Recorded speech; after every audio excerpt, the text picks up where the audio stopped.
welcome. My name is Shannon Kemp, and I'm the Chief Digital Manager of Dataversity. We'd like to thank you for joining the current installment of the monthly Dataversity webinar series, Real World Data Governance with Bob Steiner. Today, Bob will be discussing data and metadata will not govern themselves, sponsored today by Irwin.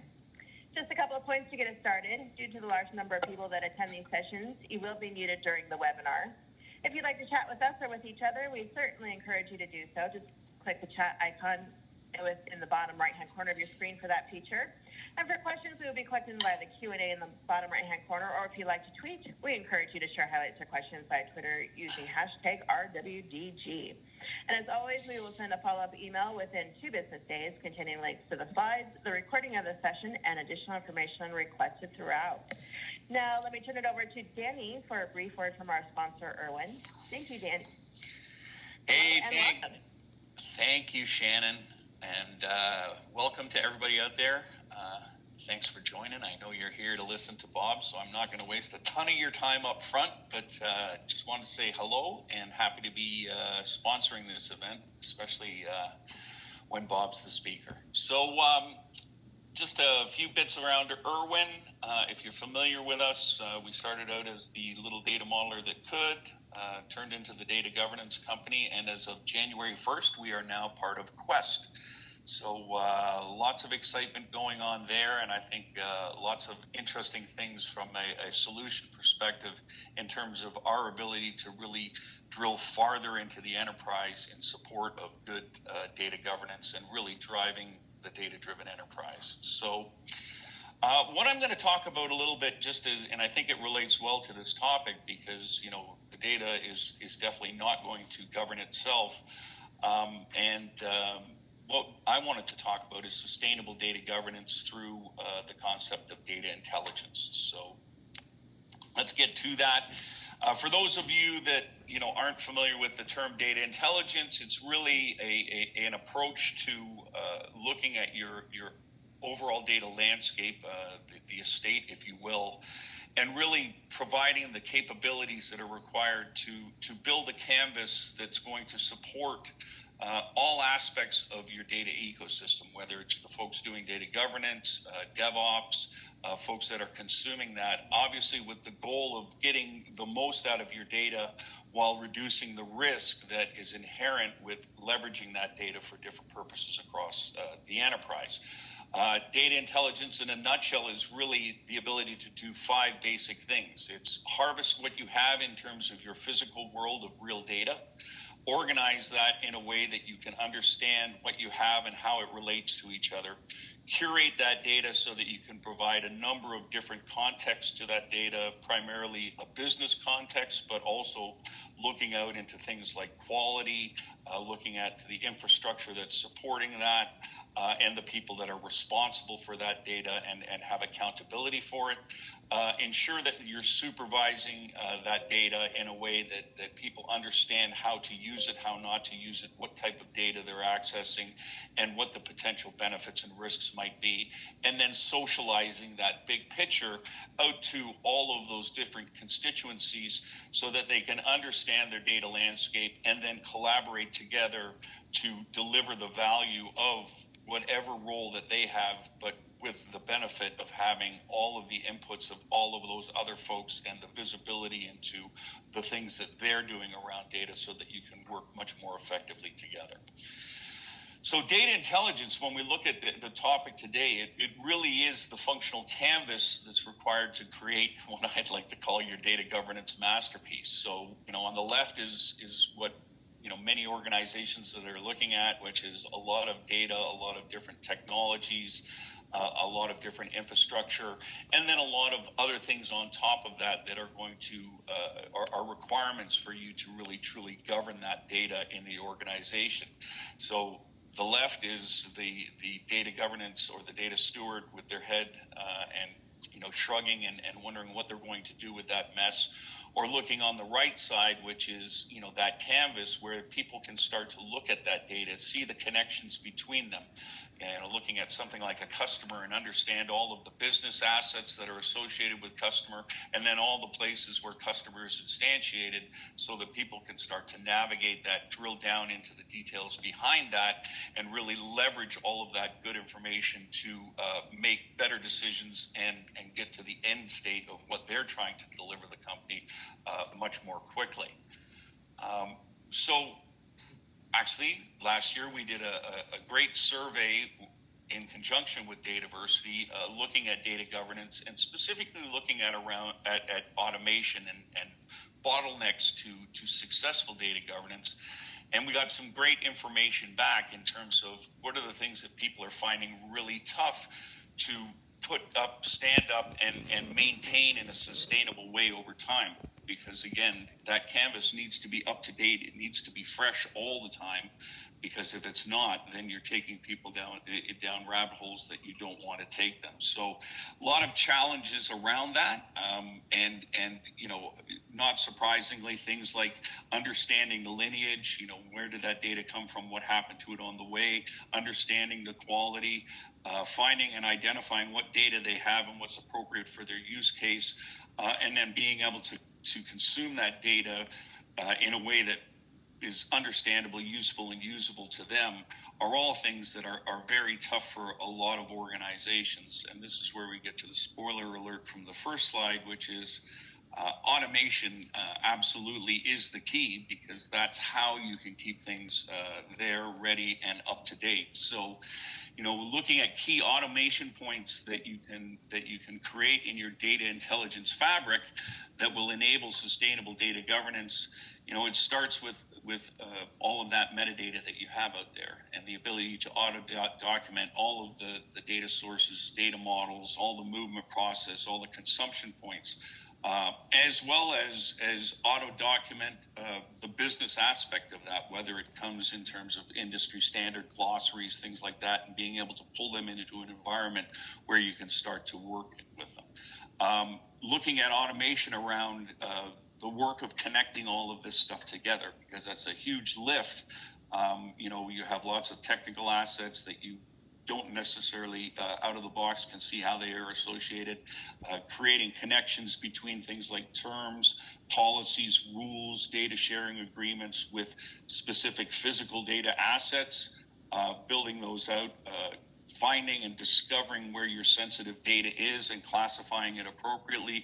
Again, another great place to leverage things like artificial intelligence and machine learning to really do the heavy lifting and allow you to focus on doing the things that you want to be doing from a governance perspective, and truly building up that governance infrastructure and society within your organization. And then the ability to give them things that are going to accelerate their understanding. So, the ability to navigate this entire framework and render different visualizations that are out there, things like lineage, things like impact analysis, that visual mind map that allows you to see all aspects of something in data and use that to start to navigate dashboards that pull up and really focus on specific use cases like sensitive data, regulatory compliance, GDPR, CCPA. And then, you can take it a step further, which is actually auto-generate, a lot of your data pipelines, your workloads, and start to automate aspects of DevOps that are occurring, but that are equally important to your folks in data governance, because that's the next thing that they need to govern. So very important pieces to consider in terms of looking at supporting data governance from a technology perspective. And if I can just sort of finish it off with a quick look into an automation case study. A global pharma leader had made the decision to move forward and modernize their data warehouse, taking it out to a cloud environment, but more importantly, looking at a data vault approach to maintaining that to provide more agility. But the manual work involved in it was tough. It was taking a lot of time. It was actually reducing the impact of this new approach and stopping the benefits from being realized.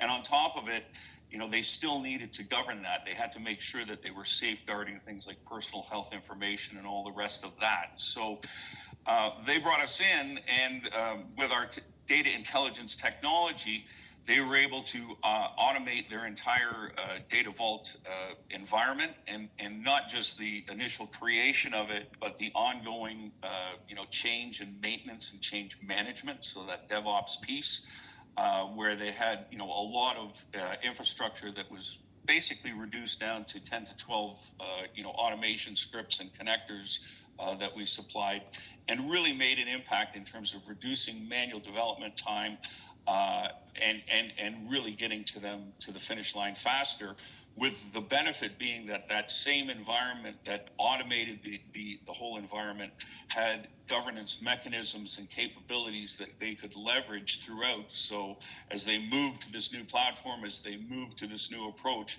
they were able to govern through the entire process and have data governance on day one once they were set with what they had. So that's my small piece.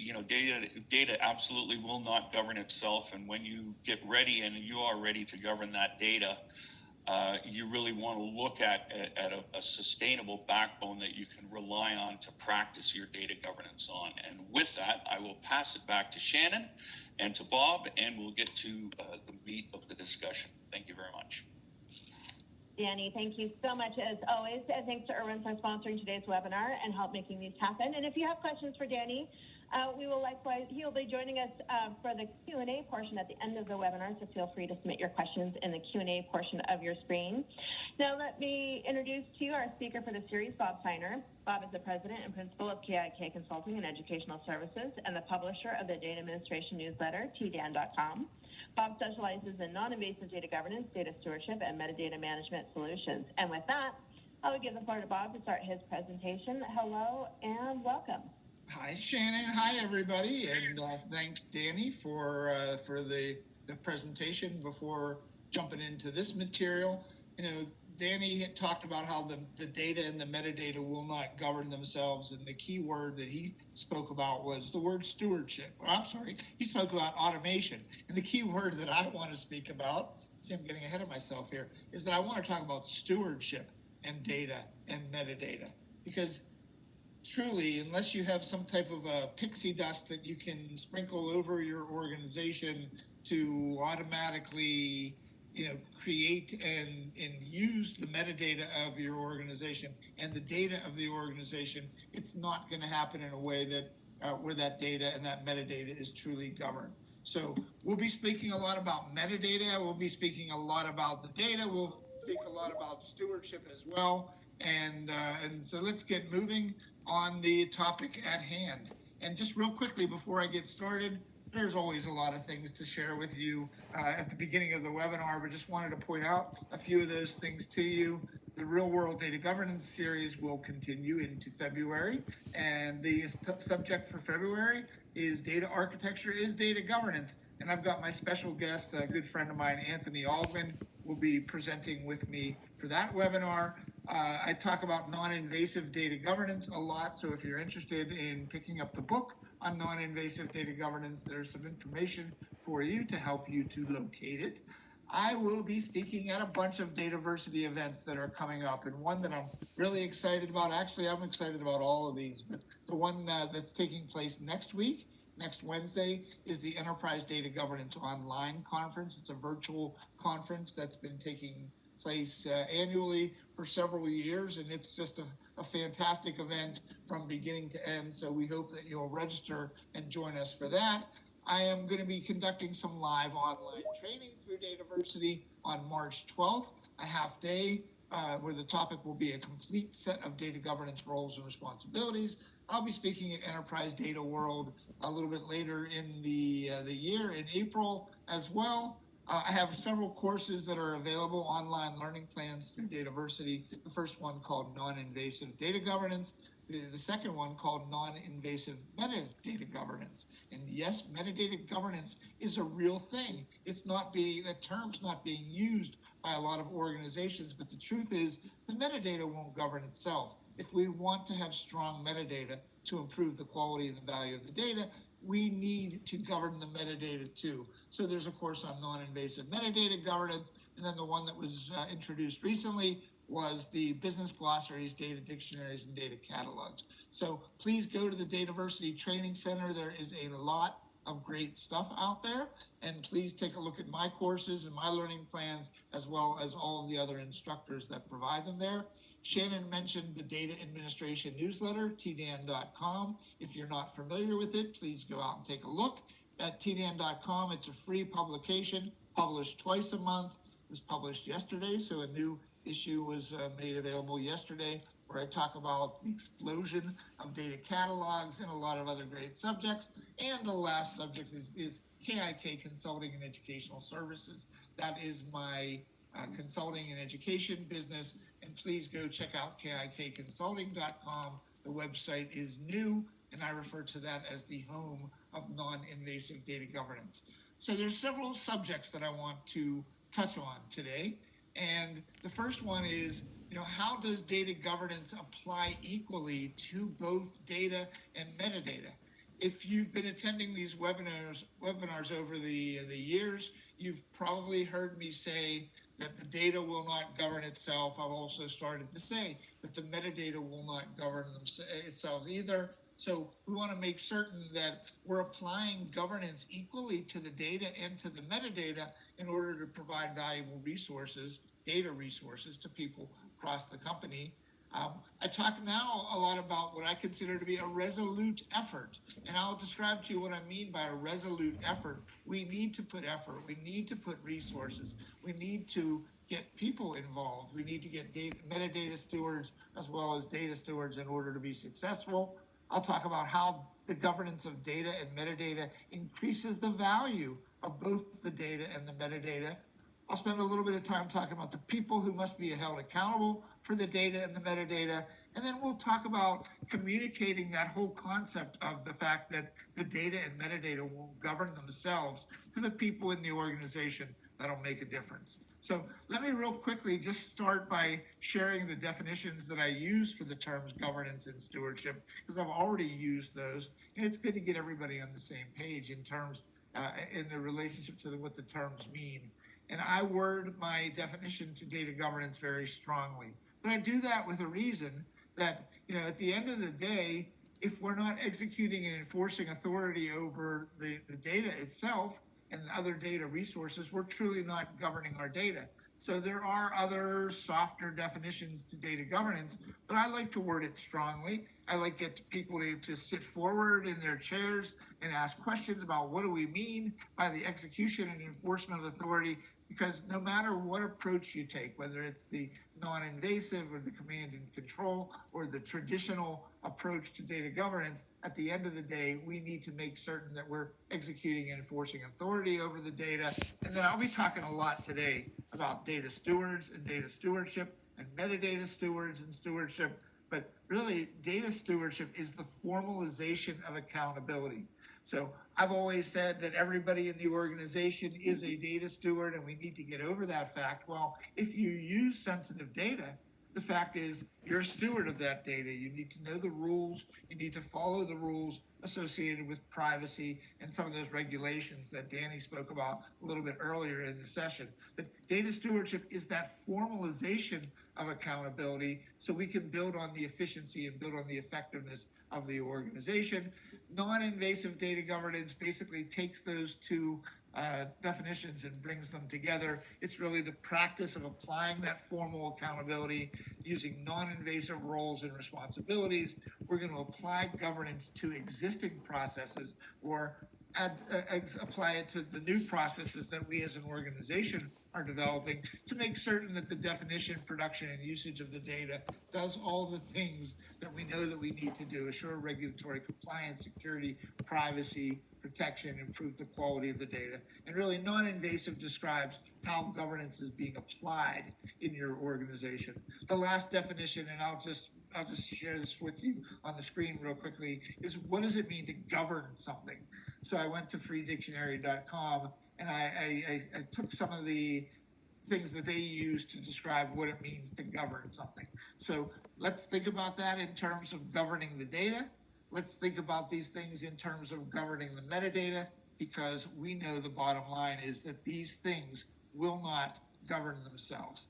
So let's talk a little bit more about that. Let's first talk about how governance applies equally to data and to metadata.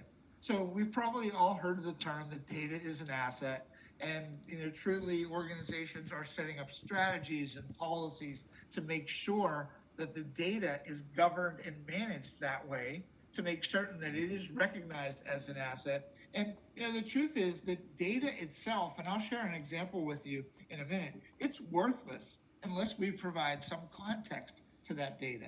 And where are we going to get that context? We're going to get it through the metadata.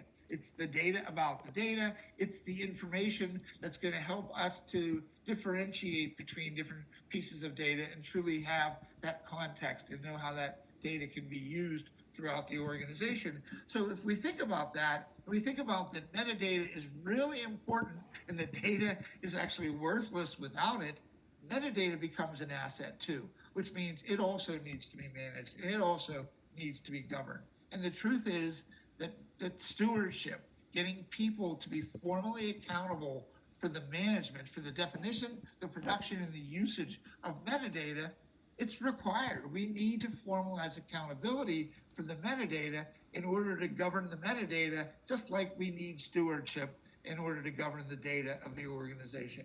And as I mentioned earlier in the session, metadata governance, well, it's a real thing. We need to make certain that we are taking a resolute effort to govern the metadata within our organization. So I'll talk a little bit more about that in a minute, but there's a resource that I've gone to a few times, the CPA Journal, that has a really good description of what do we mean by data being an asset. So data, and they recognize that data is an economic asset that can do all of the things that are listed on the screen.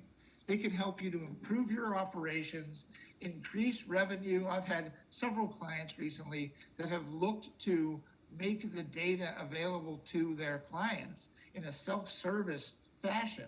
And the only way that they're able to make it self-service for these their clients and for their customers is to increase the understanding and the knowledge of that. And so that's actually a revenue increasing opportunity.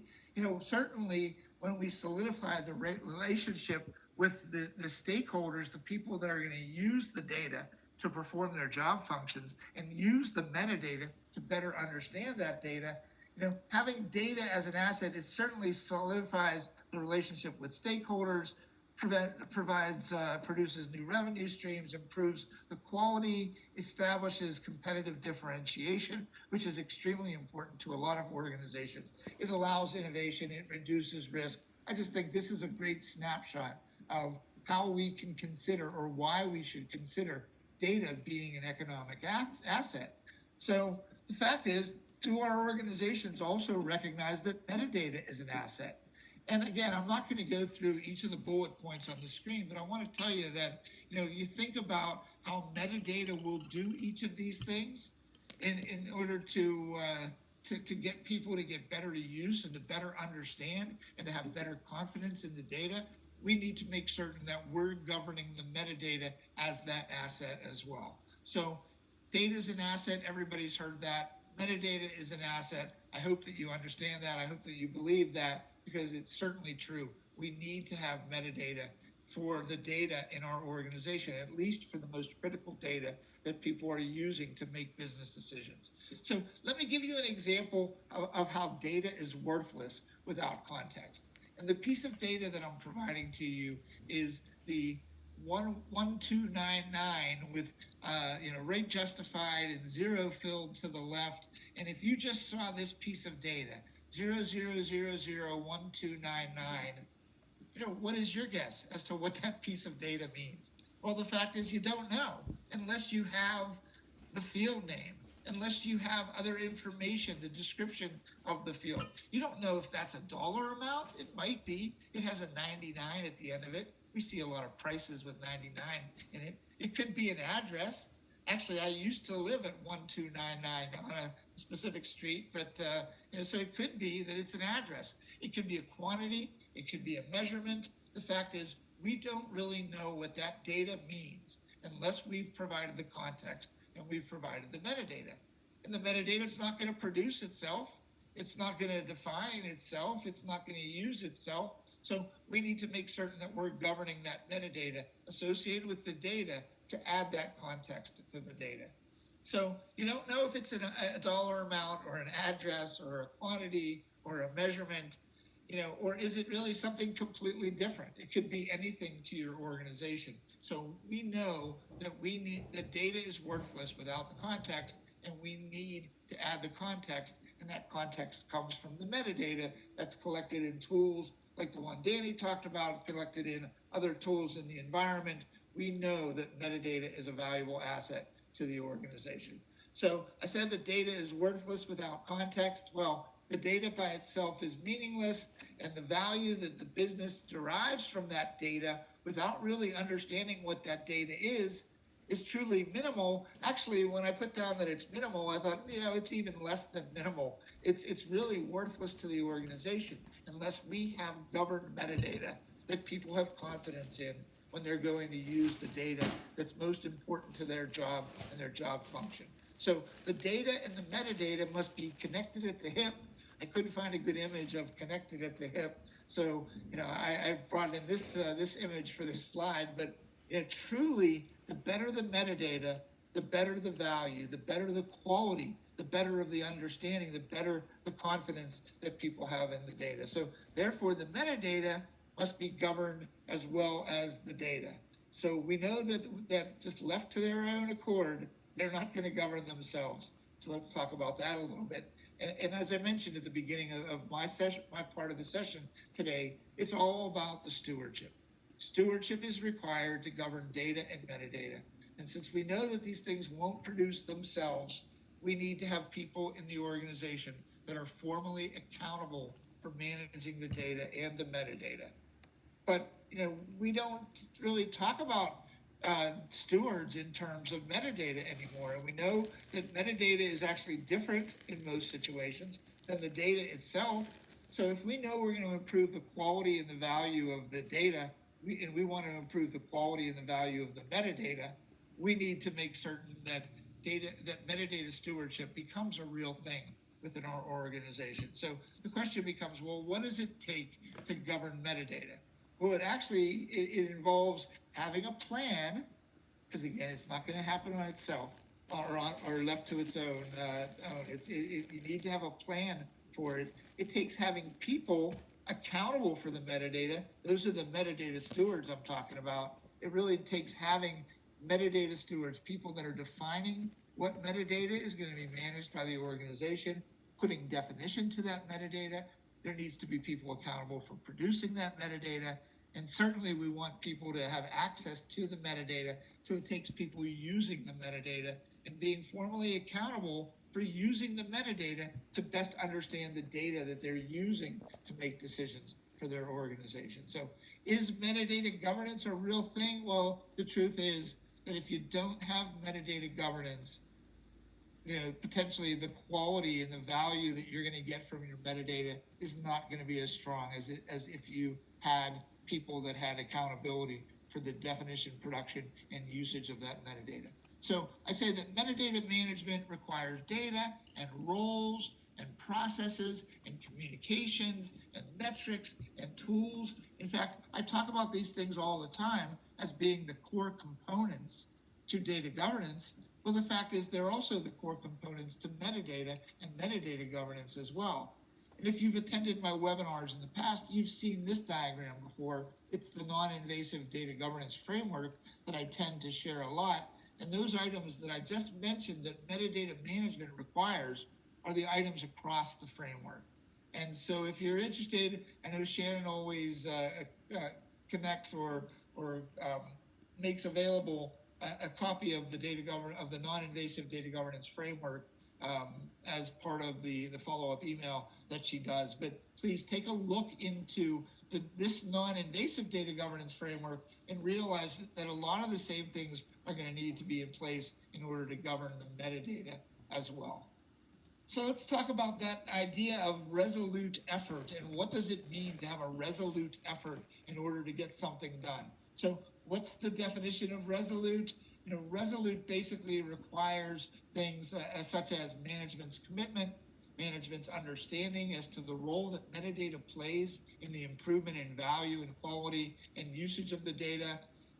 Resolute effort requires resources, and certainly tooling will become part of the job, part of the effort in getting the metadata managed and getting the metadata governed. So the Oxford Dictionary defines resolute as being admirably purposeful, determined, unwavering, unswerving. Well, you need to have people who have the responsibility for metadata management. You need to have metadata stewards. All these things that are mentioned in the Oxford Dictionary definition of resolute, they all apply to metadata governance as well. So people in the organization, and that's oftentimes the management of the organization first, they need to be sold on the investment that the organization needs to make in terms of people and process and roles and the things that are all necessary to govern the metadata, just like the data itself. So people need to be led down the path. The leading of people down the metadata path will not happen on its own either. And we need to make certain that we have people that have the responsibility for it. If that picture is not familiar to you, that's the Resolute desk. That's the desk that's in the White House. You might be familiar with it, that picture of JFK's son under the Resolute desk. But the idea is that being resolute in your effort to govern your data is extremely important. And don't let anything get in your way. I mean, that is truly what you need to be successful with data governance. So resolute, I mentioned, it requires management, commitment, and understanding. If you think that data governance kind of teeters on that brink of being something that you must have, well, hopefully you're not in that situation. Hopefully you're in a situation where people in your organization truly understand the value of data governance. Well, you can think of, well, what is it in terms of metadata governance? That teeters even worse on the brink. We need to be able to explain to people what metadata governance is and why it's important. And I talk a lot about best practices associated with data governance. And the fact is that those same best practices apply to metadata governance as well. Like the first one being senior leadership must support, sponsor, and understand the need and the fact that governance for metadata is necessary, just like it's necessary to be able to have an effort to govern the data in your organization. The resources must be allocated. I've talked about the stewards and getting stewards engaged. We need to have resources allocated to this discipline. We need to define the goals and the scope and the expectations for metadata management and metadata governance. We need, just like we do for data governance, the roles associated with the data and the metadata must be clearly defined, approved, and communicated. And we want to be consistent in the way we do these things across the organization. So resolute also, as I mentioned before, requires resources. So a resource is basically a source or supply from which benefit is produced and that has some utility. And I mentioned that everybody in the organization is a data steward and we need to get over it. The question is it necessary that everybody in the organization is a metadata steward? And that's not necessarily, it's not as necessarily as strong a case for the metadata stewards being everybody. But we know that we need people that have the responsibility for defining what metadata is necessary, for producing that metadata because it won't produce itself, and for using the metadata to help them in their job. So those resources basically take the form of people and time and money and we need to make certain that we're allocating those, or that we have those in order to be successful with metadata governance as well as data governance. And certainly, to have a resolute effort, it often really helps to have tools involved. And those would be tools that be used to govern your environment, your data environment, your data landscape, the business glossaries, the data dictionaries, the data catalogs. And then you could also create do-it-yourself tools, like one that I share a lot, which is the Common Data Matrix. And I'll share with you an image of that in a second if you're not familiar with the Common Data Matrix. But often organizations start with do-it-yourself tools, and they build out the requirements that are necessary before they go about acquiring tools. And oftentimes, if you're going to implement a tool, and I know this from all the organizations that I work with that are implementing data catalogs, metadata repositories, data landscape tools, there needs to be somebody who's the owner of the system. If you call the metadata catalog the system, somebody needs to administrate it. Somebody needs to be analysts who are working with the business people in your organization. You need resources. They're required for tooling. And I mentioned the Common Data Matrix. Just want to share a quick image of it with you. It's basically a spreadsheet that you can use to recognize who's accountable for the data across the organization, from the operational stewards to the subject matter experts to the steward coordinators, the council, and so on and so forth. It becomes a really powerful tool. It is the most requested tool from these webinars and from any presentations and articles and things that I write. So the Common Data Matrix, that's also going to be made available through Shannon at the end of the webinar. So let's talk about how governance of metadata, data and metadata increase their value. Well, it's going to increase their value by basically having formal definition of these things, formal definition of data and metadata, formal production of that data and metadata. Again, unless we make that formal, the chances are that it's not going to happen on its own. Certainly, we can use automation to ingest some of the metadata from our environment, but even setting that up and making certain that that's working and that we're checking to make certain that the changes are being reflected in the data and in the metadata, that requires effort. Formal data and metadata usage, that's another way to increase the value, and formal data and metadata stewardship, as I've been talking about so far. Let's talk about each of these things real quickly as well. So the increased value from the formal data and the metadata definition, well, if you formally govern the data and the metadata definition, people will know what data and metadata are available. They'll go to the tool, they'll go to the environment that you're setting up to support them, and they'll know what data is available. They'll know what metadata is available to help them to understand the data. And that takes effort. It takes somebody communicating that information to all of the stakeholders across the organization. They'll not only know what's available, but they'll know what that data and that metadata mean.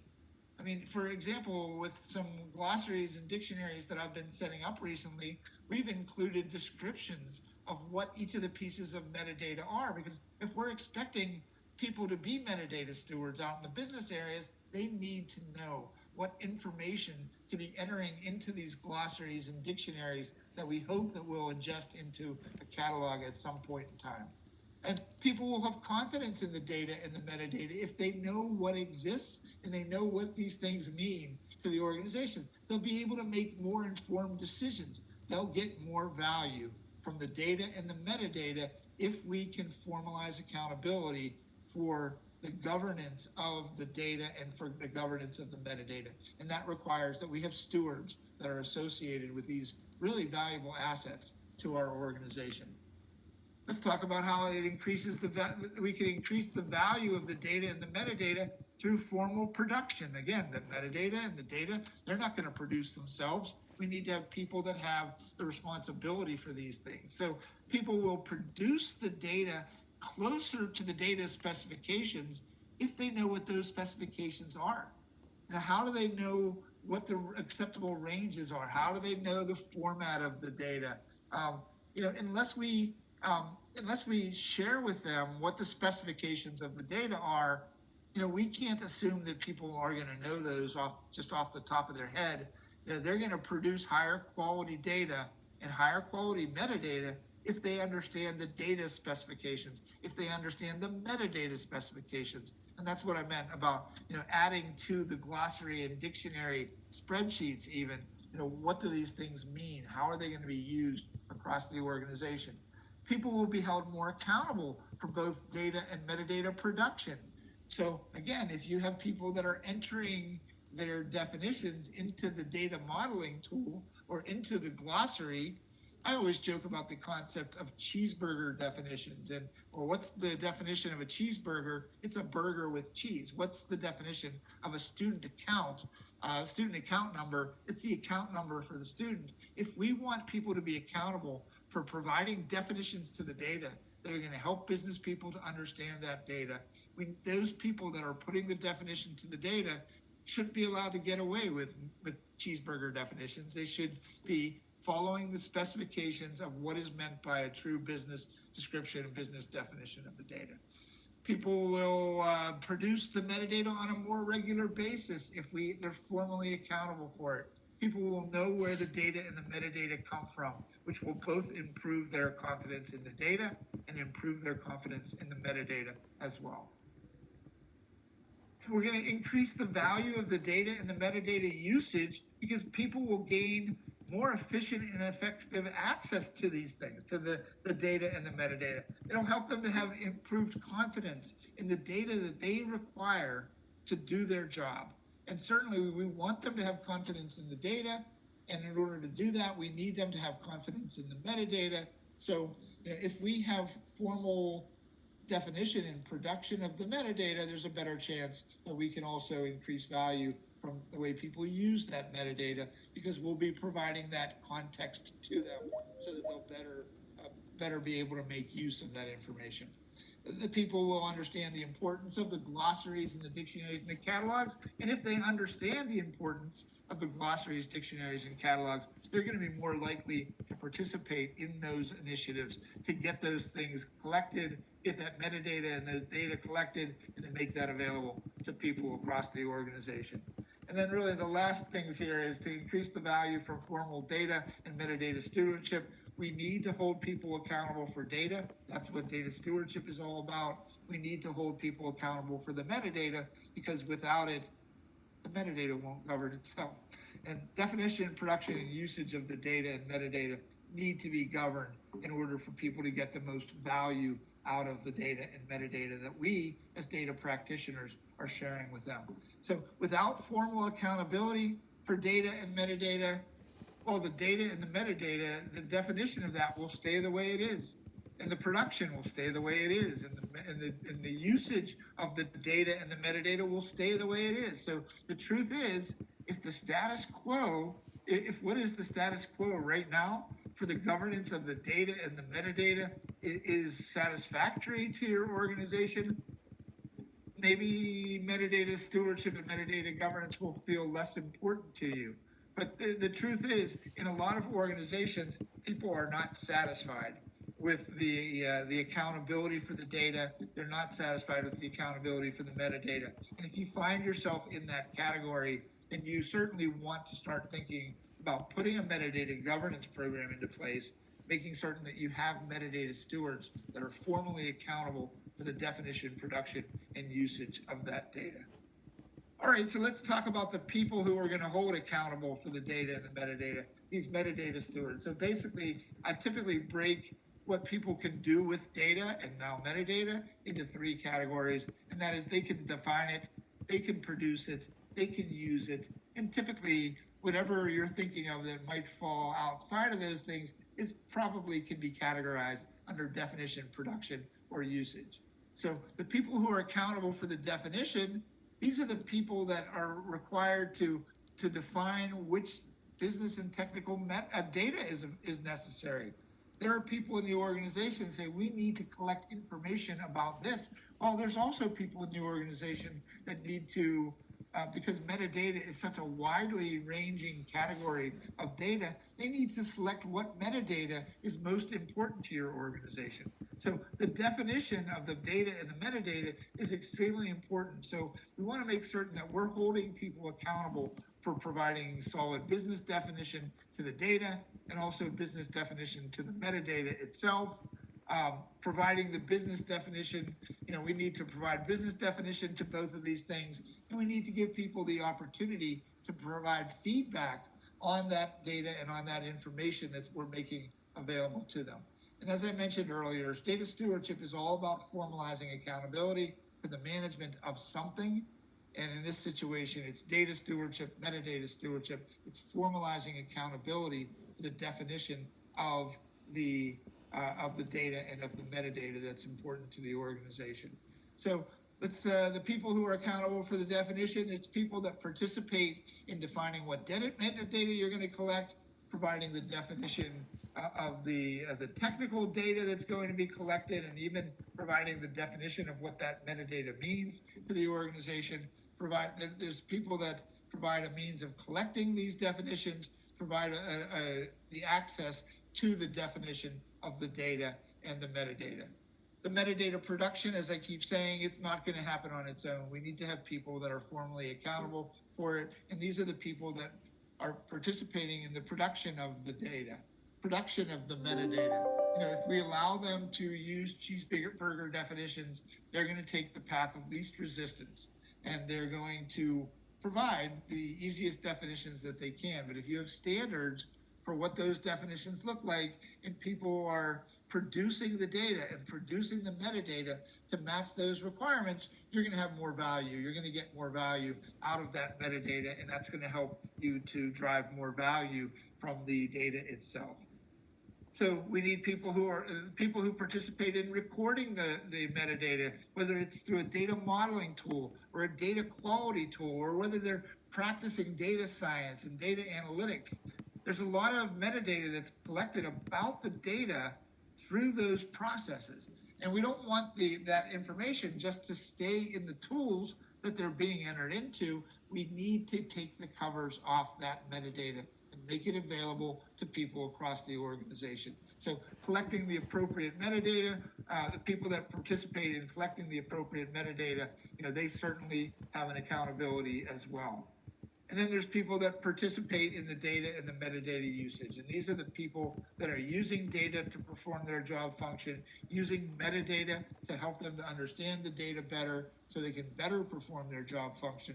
These are the people that use the data to make decisions based on their knowledge of the data, using the data to improve the operational efficiency and the operational effectiveness of managing these things as assets. If we go back to the early slide, I talked about managing these things as assets and a lot of the things that are necessary in order to do that. And that includes improving the operational effectiveness and efficiency, and using the data that's classified as sensitive or that must be protected. These are people that are going to be accountable for the data and the metadata usage within your organization. So the last thing that I want to talk about before I switch it back to Shannon and Danny and I take some questions are the people that really make a difference within your organization. So I'm going to talk about executive sponsorship of your metadata activities, executive sponsorship of your data activities, the people that are managing the governance effort, the stewards and the stakeholders of both the data and the metadata. So the executive sponsors certainly make a difference. In fact, as I mentioned in the best practices before, the criteria I use for a best practice is if we need it, we're going to be at risk if we don't achieve this best practice. And the support sponsor and understand the data and the metadata governance and the needs for these governing activities. Certainly, your organization's going to be at risk if your data is not governed, or if the people at the executive level don't support, sponsor, and understand what the heck it is we're doing when it comes to data and metadata governance. These are the people that approve the efforts and approve the people in the organization that are going to be accountable, formally accountable for the data and the metadata. Recognize that the value. These folks are make a difference because they recognize the value that comes from governed data and metadata. They provide the appropriate human resources and other resources to your organization. And one of the most important things is oftentimes at the executive level, those are the people that approve the funding for the effort to start and maintain a data governance program and a metadata governance program. They approve the funding for the acquisition of the enabling technology. If you're going to be able to use any of these tools, this leadership of your organization is going to need to understand why these things are important and the value that they're going to bring to governing data as an asset. Governance management makes a difference. They also need to support, sponsor, and understand the activities. They approve the efforts and hold certain people responsible for these activities. So if you're going to apply metadata stewardship, we need to keep them or hold them formally accountable. They recognize the value that comes from the governed data and metadata. They provide the human resources, and often the people who are managing governance are the ones that are requesting the funding to start and to maintain programs associated with data and metadata governance, and they request the funding for the acquisition of these technologies that are going to be beneficial to us. The data and the metadata stewards make a difference, and we need to communicate to them that the data and metadata won't govern itself. They understand the value. They need to understand the value of governed data. They recognize the benefits that they're getting from governing that data and metadata. They are communicated with, and they communicate their requirements for improving data and metadata. They participate in those activities, the definition, production, and usage activities of both data and metadata. And they're the ones that are oftentimes involved in measuring the effectiveness of our governed data and our governed metadata initiatives within our organization. And the last group is the data and the metadata stakeholders. I typically suggest that one of the best ways to convince your stakeholders that metadata and data management are really important is to ask them two critical questions. And the first question is, what can't they do now because they don't have confidence in the data and the information about the data that they need to produce their job or to follow through with their job? So, what can't you do? What is preventing you from doing it? What in terms of data and metadata is preventing you from being able to do the things? If you had better understanding of the data, if you knew how it was classified, you knew where to go get it, would that help you in your job? And the second question, which is a lot like the first, is, well, what would you be able to do if you had improved confidence in the data, if you had improved confidence in the metadata? And there's really a third question that really relates to the first two, which is, understanding how governance actually relates to what they can't do, and how governance relates to giving them the capabilities to do the things that they would do with the data and the metadata if they had improved confidence. So share the value that they received from governed data, participate in the conversations about, well, what did it look like before? And what's it going to look like in the future as we get more formal in how we govern the data and the metadata of our organization? So in this webinar, I talked about how governance applies equally to data and metadata. I talked about the resolute effort and how that's necessary. I talked about the governance of data and metadata and what that does to increase the value of the data and metadata. I talked about the people who must be held accountable. Those metadata stewards are really important. And then I talked about communicating that whole idea with the different stakeholders and with the different people that need to be communicated with in terms of the fact that the data and the metadata will not govern themselves. And with that, I'm going to turn it back to Shannon to see if we have any questions from today.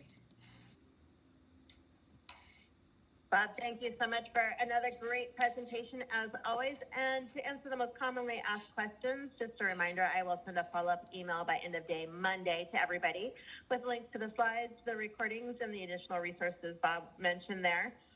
So diving in here to Bob and Danny, what are the differences between non-invasive data governance, adaptive, and agile governance?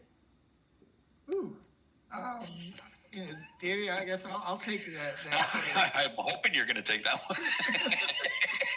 I'm very interested in hearing your take on that as well. But the terms adaptive data governance is not one that I'm real familiar with.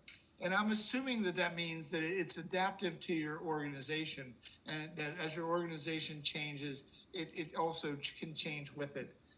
The term agile data governance probably would be very similar to the definition of adaptive data governance. In my book, agile means that we know We want to get things done quickly. We want to do things in pieces. Non-invasive data governance first looks at the premise of we're already governing our data, and we're already stewarding our data, but we're not doing it as formally as we need to. And we can lead, because it's informal, it's leading to inefficiencies and ineffectiveness. So if we can recognize where governance and stewardship is already taking place, that's a good start in developing your data governance program. So non-invasive data governance is basically based on that premise. The other approaches of data governance that I am most familiar with are kind of the command and control approach, which is thou shalt do this. It doesn't matter how busy you are, you must find time. And it feels very threatening to the organization. Data governance sounds threatening to begin with.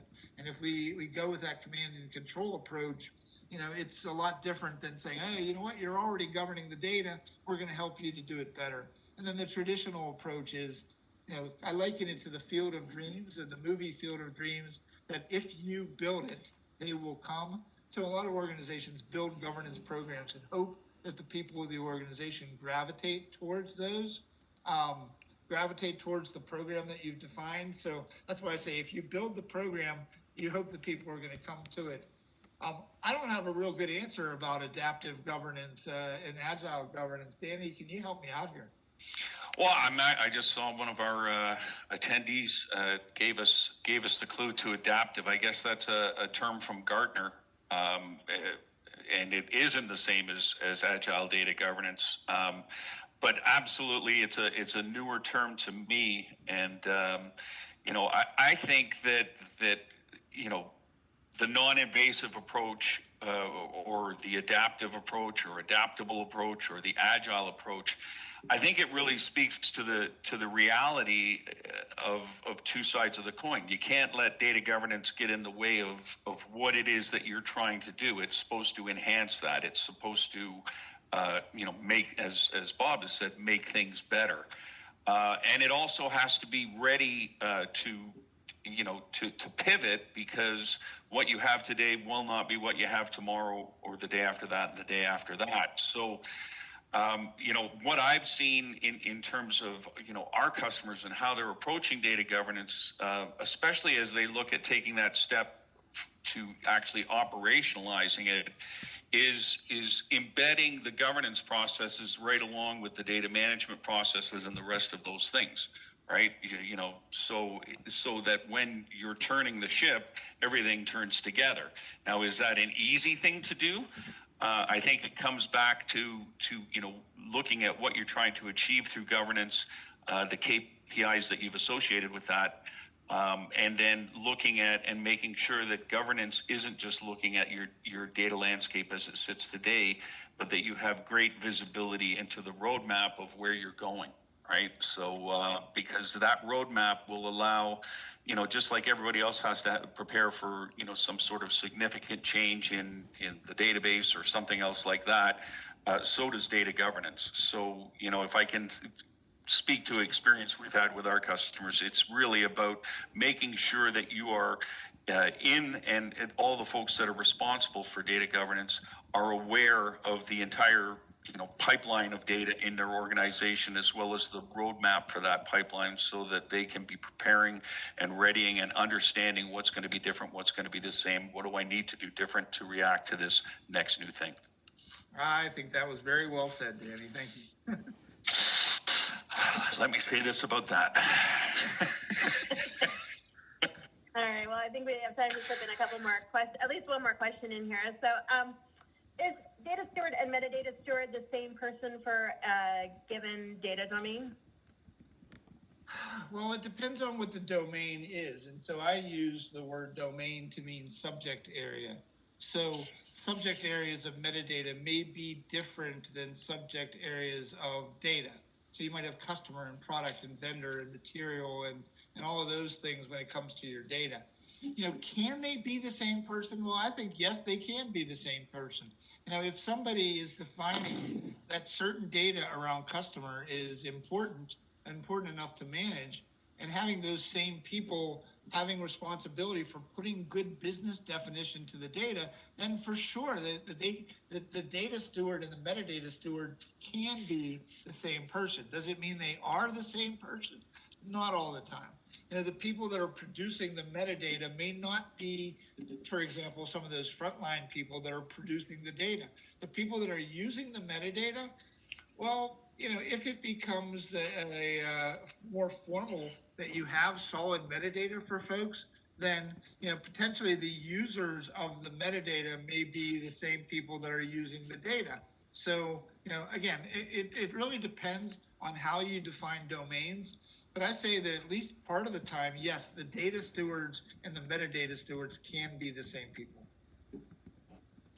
Yeah. Hey, Bob, and I agree with you there, Bob. But I think that there's a key element there in terms of where that data steward comes from, because there are different skill sets that are required to be a data steward and a metadata steward, especially in terms of how they're going to actually make that metadata stewardship and metadata governance a reality. Right. So what I've seen in our customers is we have data stewards and data custodians, and they work very closely together. The data steward really stewards the data, and underneath the covers, the data custodian, while is stewarding the data, they're doing it from a metadata perspective and a more technical perspective. So that's one approach that I've seen. Metadata stewardship, metadata standards, and metadata governance is something that, and thank you, Bob, for bringing this up, because I've seen a lot of organizations do it through their data modeling practices, especially if they formalize that practice, where you can start to set metadata standards and specific requirements for a data model to be approved and to move on through the life cycle. And then leveraging, review processes to make sure that's happened. And I've seen people really increase the quality of their metadata by setting those rules up front, because, the data model is a great place to extend metadata that is, naturally captured in a database catalog or somewhere else. And you can bring all that other context to it in that environment. So a lot of folks doing that type of stewardship, they probably didn't even know they were metadata stewards while they were doing it, but they do now, and they're probably going to ask for a raise. But it is a place where you can start to do that. But and I just like to say hallelujah, Bob, that you're bringing up metadata as an asset, metadata quality, and metadata governance, because that's where it all starts. The better you do that work, the better chance you have that the data that's sitting in those structures and being moved around your organization is good, because it was designed to be good. I agree. Well, thank you both, and I'm afraid that is all the time that we have for today. Just to let you know, I will get these questions over to Bob that didn't get answered. If you have more that you want to slip in here really quick, I will get those over, and I'll include the answers from those questions in the follow-up email, which will go out by end of day Monday, which will also include links to the slides and links to the recording, as well as the other things requested. And again, thanks to Erwin and thanks, Danny, for sponsoring today's webinar and helping to make all these happen. Thanks to all of our attendees for being so engaged in everything we do. We hope you all just have a great day and stay safe out there. Thanks, guys. Thanks, everybody. Thanks, Bob. Thanks, Shannon.